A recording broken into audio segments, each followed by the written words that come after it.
There's nothing more nurturing and comforting than a big bowl of dal. I absolutely love it. It's one of my go-to recipes that I keep on my menu at home all the time because it's cheap to make, the kids love it, and it's so good for you. And I'm gonna show you how to do a really simple one with ingredients you've probably got in your pantry.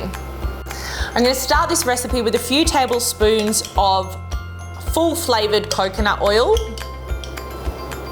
If you don't have coconut oil, you could use a neutral flavored oil. I've also chopped up a little bit of ginger and garlic to start off the dal. I've got a few really simple spices that I'm gonna put into my dal. I've got a standard curry powder. You know, you could use Keen's, cloves, or you could make your own. About a tablespoon. And as an option, just to amp up the flavor, I love to add a good teaspoon of whole cumin seed. And if you'd like a little bit of heat, which I do, just a mild heat in my dal so the kids will still eat it, some red dried chili flakes. You just want to toast that all off just until it's fragrant. Oh my gosh, this smells so good already. For this recipe, I've got red lentils, about a cup and a half of those. Just stir the lentils to coat with all the spices. And now I'm just gonna add some water.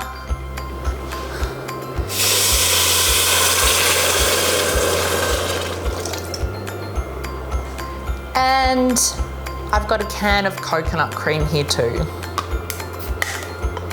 You could also use coconut milk, whatever you've got handy. I'm gonna go in with the whole thing. This recipe is so simple. I'm just gonna bring it up to the boil, and then after about 5 or 10 minutes, just as the lentils start to break down a little, I've got a chopped sweet potato I'm gonna add in and let that cook. You can tell that the dal is almost ready by a few little things. It's really lovely and creamy. You can see that the lentils have broken down and it's beginning to catch on the base of the pan.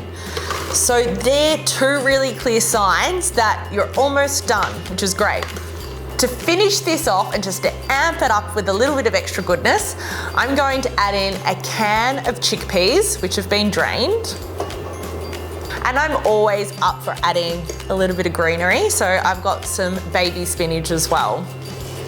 And even though the dal might seem a little bit runny, once you take it off the heat and into your serving bowl, it will firm up.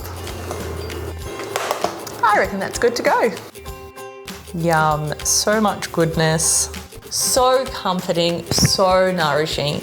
I love to finish off my dal with just a little bit of extra seasoning. I've got some fresh coriander leaves.